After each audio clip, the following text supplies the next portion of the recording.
Welcome to Season 2 Purdue University College of Sciences Superheroes of Science podcast. I'm Stephen. And I'm Sarah. We will be discussing anything and everything related to science. If you have a science question, tweet it to us at Purdue SOS, and we will try and find someone to answer it for you. Today on Superheroes of Science, we are starting our alumni edition with Andy Najafiarab. He is a graduate student with the civil engineering here at Purdue University. So, welcome, Andy. Hello. And so let's start with what's your alumni from College of Science, right? Yeah. In particular, Earth Atmospheric Planetary Sciences. I graduated 2016, degrees in science education and geology.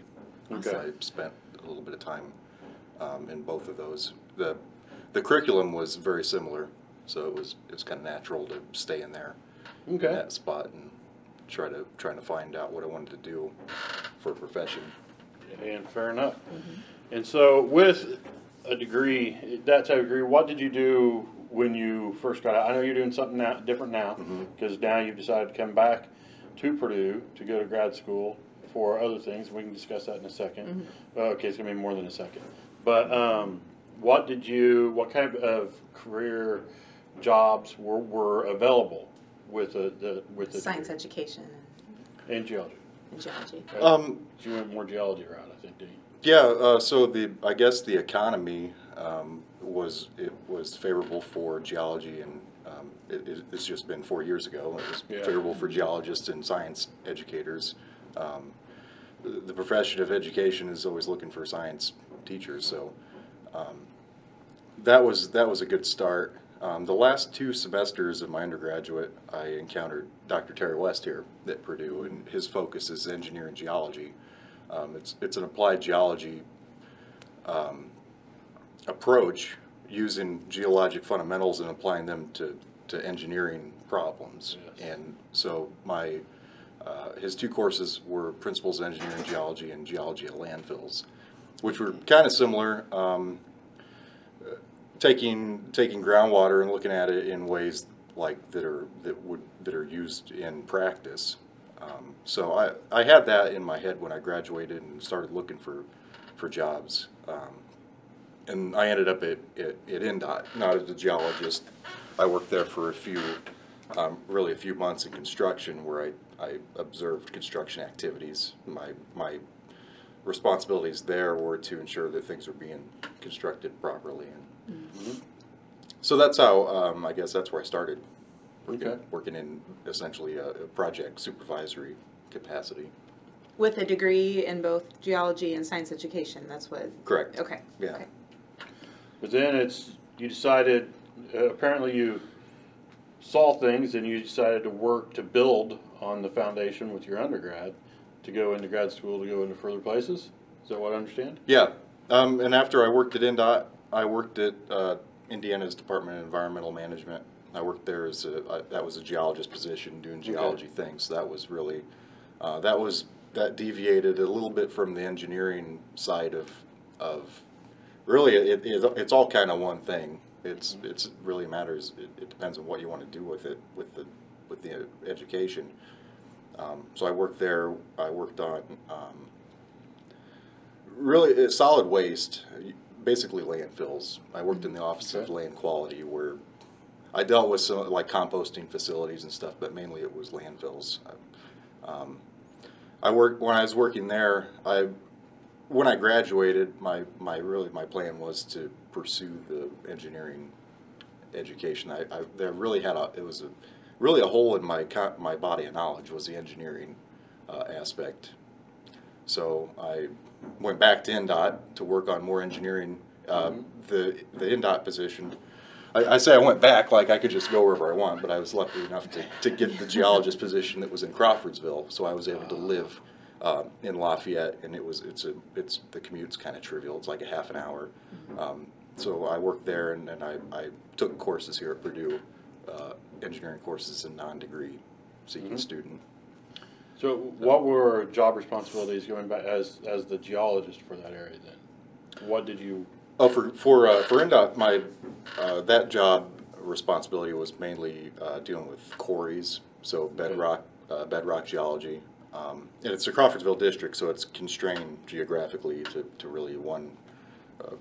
It's kind of one lithological unit that all these quarries are in. That's just InDOT has divvied up the state in 6 districts, and the Kentland quarry, Kentland impact structure was part of the Crawfordsville district. So I got to spend a lot of time in there.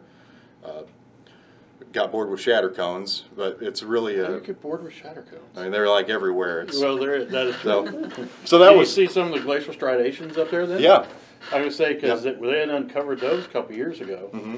I was up there and I got to get a sample of those for myself, which was really cool for me. Yeah, I think that's the Shakopee dolomite that the glacier has encountered, Yeah. which is Ordovician. It's been displaced like 2,000 feet, so it shouldn't have been up to where the glaciers could touch it, but there it was. So can you explain? Because we're throwing out words. We're throwing out some terminology all of a sudden. You impact site, glacier, shatter cones. What are these, and how is this formed? Is that a fair one to throw at you? Yeah, so meteorite impact was the cause of the impact structure. The crater itself no longer exists due to glacial action. Glacial action has eroded the surface of it, and what's left is the destruction left from the impact, and that has contorted the bedrock units in Indiana are essentially flat. It's an elevation difference of like 10 feet per mile, so that's essentially flat.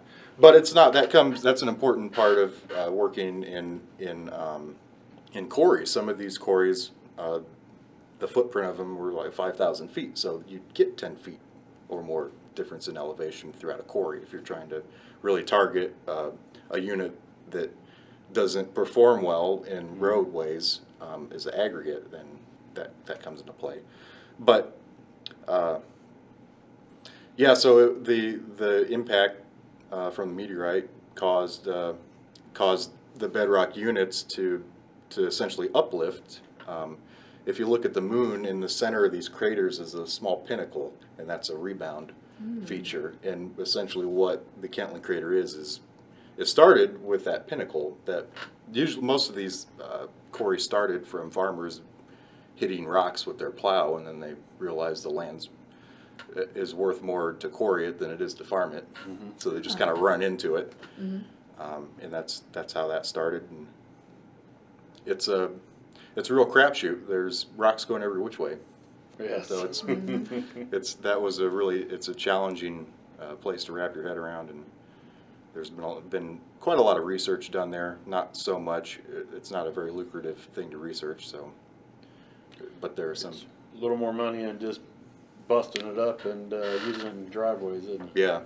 Yeah, and that particular site, that they are very receptive to having visitors. And part of the guy is he was the aggregate technician, which they work with InDOT on the quality control side, which is where I worked. And part of his job description was to promote like kind of an outreach of that site. So it's kind of cool that they sometimes when you deal with private sector, they're really, because of liability issues, they don't like to allow people to go in there. And the ones like that do, it's not like they want individuals to come or something. It's like they want you to be a part of a group. Right.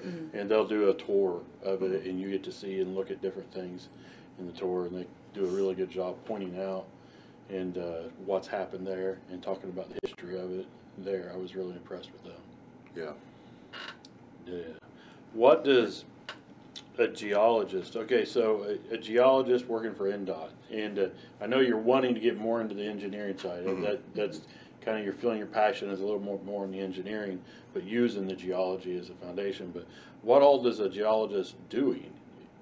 So you were over quarries, you were with quarries working with, but why do they need a geologist?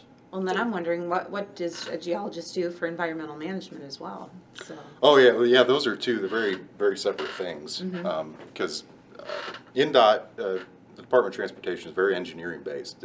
It's really an engineering organization, and the engineering curriculum does not include geology. So my position, my responsibility was to really communicate geologic findings and things of that nature to an audience that's not versed in that kind of stuff.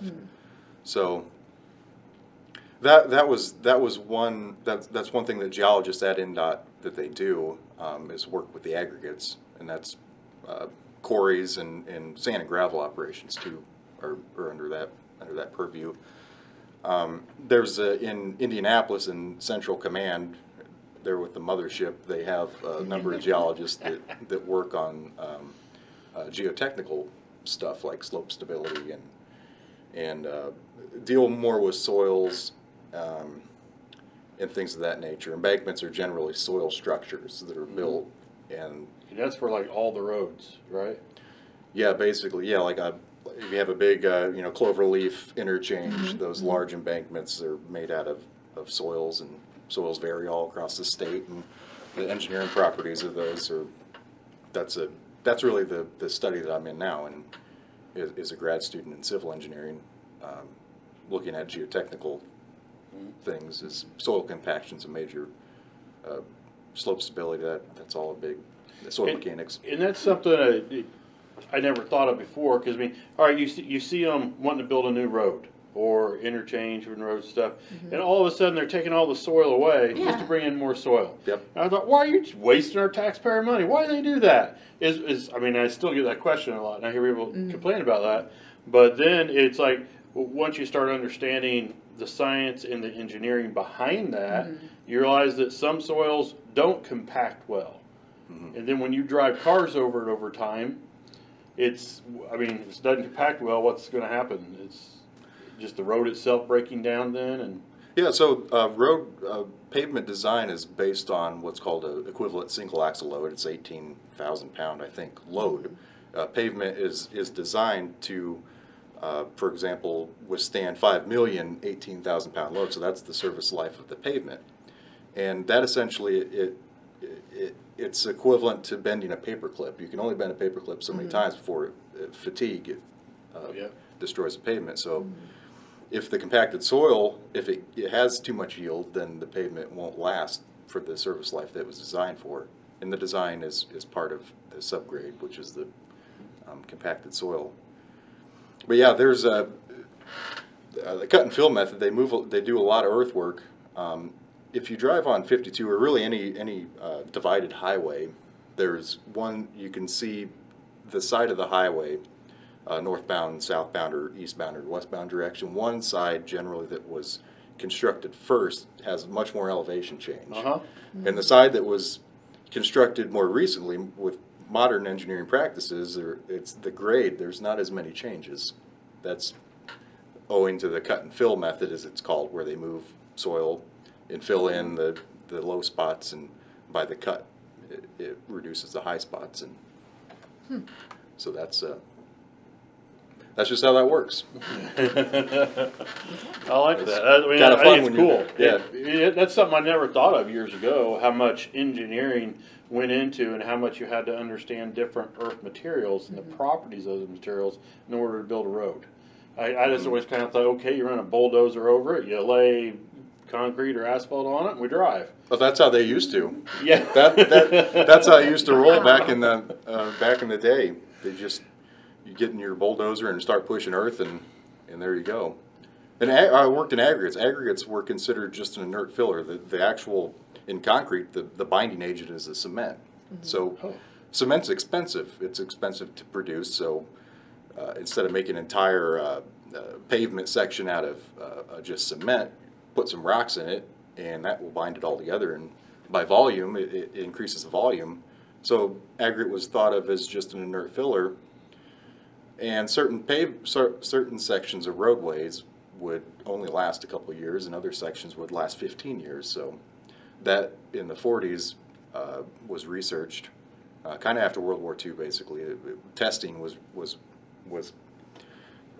really a kind of a budding situation where they looked at the aggregates that went into this mixture and determined that some really didn't work well. So it wasn't just an inert filler. The properties of the geologic materials were important. Now I see when I walk by the civil engineering labs, when I walk by, I assume it's civil, I see they have these huge presses. It looks like hydraulic presses. It looks like, I'm assuming that's to test different strength of different materials. Have you got to use any of that? Is it that mold that's like yay big? And Yeah. I think that's a compaction test. Oh, They'll drop okay. a hammer on the soil, and they'll put a soil sample in there in 3 lifts and compact it each lift, and that gives a laboratory estimation of how compacted that soil can become. Okay. And that's used as a reference in the field. If the compaction is 100, I'm throwing out numbers, like 100, a cubic foot of this stuff would weigh 100 pounds. If in the field, if you dig up a cubic foot of it and it only weighs like 80, then there's the compaction, there's not enough material there that should be. Ah, okay. So that's what I think that test is. Okay. That makes sense. I hadn't thought of that. I know, I have a brother-in-law that also works for InDoT. Is that the right Illinois? term? Mm-hmm. No, it's whatever, the Indiana Department of Transportation. Oh, InDOT. InDOT, InDOT, thank you. I'm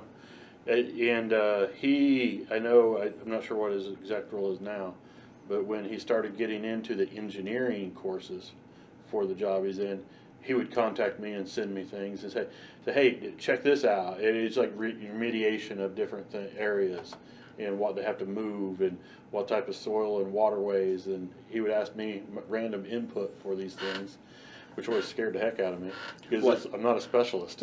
Like geologic advice? Yeah. Yeah. So is that, I'm assuming that's something that you bring to the table in engineering now with your geology background, to be able to incorporate the science and engineering so to make it a little more solid? Pun intended. There you go with that. I'm trying here. Yeah, I think, and the oversimplified geology is really it's a study of the processes of why the Earth is like it is, and understanding that is a major advantage in engineering practice, to know what you're getting into and what to expect. Hydrogeology is another bear cat, because anybody that's opened up a hydrogeologic textbook, it's not very friendly read. It's a lot of equations. Yeah, a lot of equations, and really that's all engineering. Not all engineering is, but there's a lot of equations, and that's part of it. So that's another, understanding the geologic units and the groundwater interaction. Groundwater is really the nemesis of everything. So, and in environmental applications, that's the groundwater is what moves the contaminants, and structures. Groundwater is what destroys them. So is that what, so you're looking at variables like permeability of different substrates? So the different soils and rocks, with what kind of permeability they might have in the construction of like a roadway? Yeah, permeability and also the location of I guess where the groundwater is. Where there's often, I've seen undocumented springs, and they'll show up later, and sometimes these features are seasonal, and that's another issue is doing kind of a hydrogeologic study. Doing it in like 1 week or so doesn't encompass that area throughout a season. There's a spring melt, and that's where problems usually arise. The landslide people are very busy in the spring because of that. And at IDEM and the environmental, that's leachate season. That's when landfills begin to bleed out their nasty guts. Is in the spring when the really the first good thaw. And if it does snow. How does if it does snow? If it snows, it melts. This year, it's been just missed. There's no been hit for snow this year for us. But on that, how do you know? How do you know they're leaching out? How does environmental management determine how much yucky stuff's leaking out of a landfill? Oh, it's a visual. It's just a visual inspect. There's visual, and there's also surface water sampling. Okay. Okay. But visually, leachate is orange. It's oxidized. Leachate is what is by definition? It's any water that has contacted waste. It's called leachate, but generally it's an orange looking stuff, that liquid that seeps out of a side of a landfill.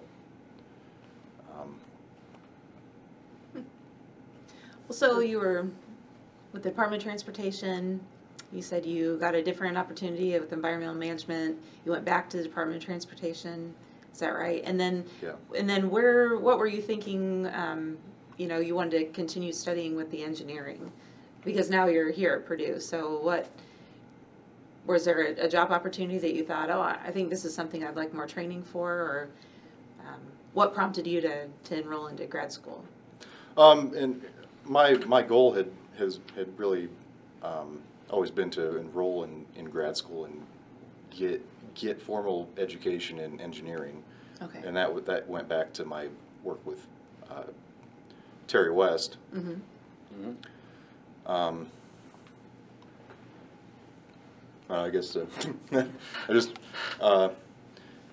What do you want to? What's your goals? I mean, Okay, yeah, more than just what the heck were you thinking? Yeah, but I like what were you thinking? No, I know. Yeah. I didn't mean it like that. But what were your goals? What do you Yeah. see? Now you're going to go through grad school, so we're going to do here a few years of grad school, and so in 10 years from now, where is Andy? Most likely, I'd like to work. I want to work as a geotechnical engineer. I want to probably in some kind of consulting in the public sector. Mm-hmm. And the reason being is, with my understanding in geology, I want to have exposure to a broad area. In my experience with work, and it's just a personal preference. My work with the state has been such that it's very compartmentalized. There's a geologist, and this geologist, he or she reviews one kind of thing, and it's over a certain area. It's really kind of specific work, and for me that's kind of restrictive. I would like exposure maybe in areas that aren't glaciated, in different states like Kentucky or something like that, to work in more karst environments. And That seems like it'd be a lot more challenging. yeah, that's more karst. That would scare me. Yeah. Okay, so what's karst? Karst is I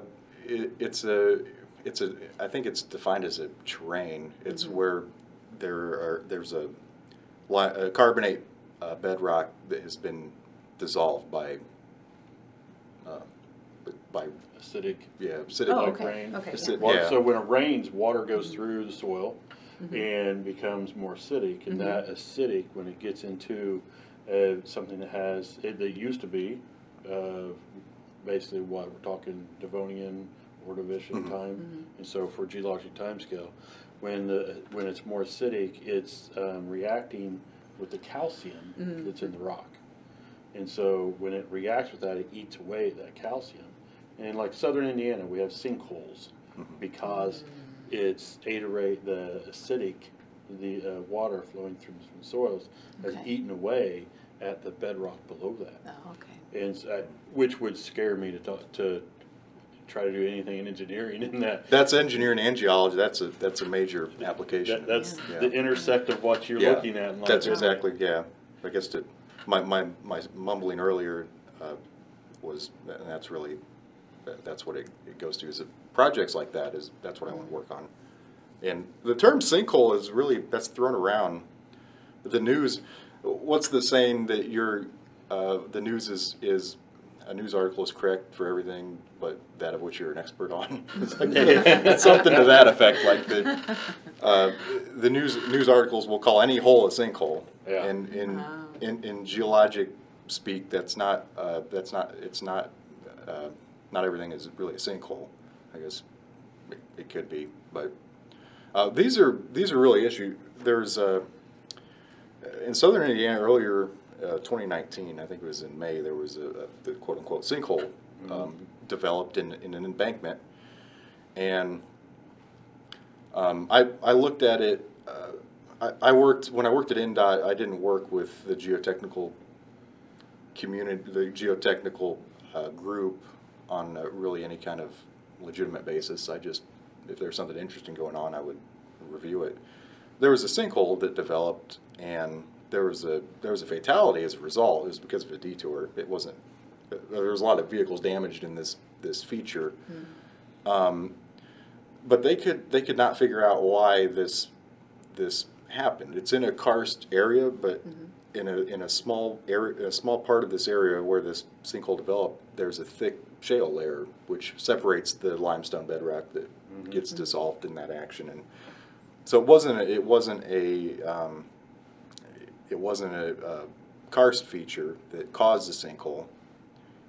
And so the next obvious culprit would have been the embankment itself. It was a soil fill embankment from, I think it was from the early 70s. But yeah, there's no real conclusion. A lot of meetings and no conclusion. They did borings and found that it wasn't really great, but there was no void. So they probed through the embankment, which it was probably 50 feet or so. It's a rather large embankment. So. Well, so what classifies a hole as a sinkhole versus one that's a hole but not necessarily a sinkhole? I don't. I guess you can help Steve. A sinkhole is generally, like in Florida. Yeah. So these karst features are they've been around for like thousands of years, and usually I think dewatering reduces, when water is in a void, it exerts it helps support it, and when dewatering activities they dewater the void, and then it collapses. Okay. And, but a lot of I guess sinkholes that I wouldn't call sinkholes are really utility issues, like a water main breaks and it washes out. Okay. Okay. And so that would be the distinction, I guess, that I was trying to.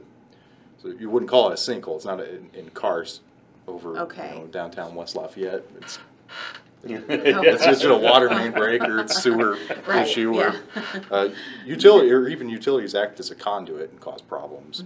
The water will come in from somewhere else and wash out an area. So I guess it'd be a washout. I don't know if that's that makes more sense to me.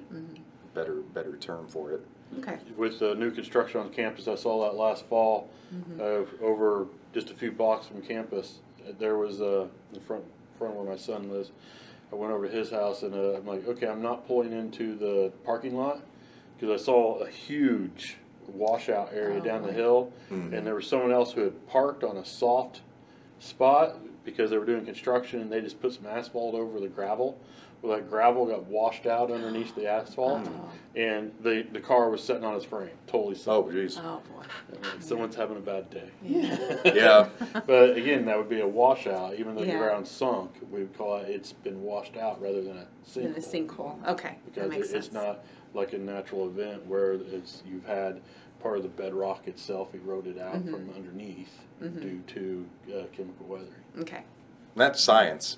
That is science. Science. Science that you have to know in order to do the engineering. Right. Yeah. Right? Sure. And so I love that you're blending these together. Yeah. And I realize it's not a novel thing. It's been blended together for years. But you're the first person we've got to talk to who's, first worked on a foundation in science, then as a step or a means of looking at to go into the engineering side of things. And I think that's really cool that we were able to have you on and be able to talk about those things. Yeah. Well, it's great to talk about it. That's my question is, what the heck here's the water cycle. You learn Geology 101, here's tectonic plates, here's all this stuff, and it's like, what the heck do you do with it? You're going to have to pay the bills. You can't. Yeah. So what's the applications? I found it is applied geology.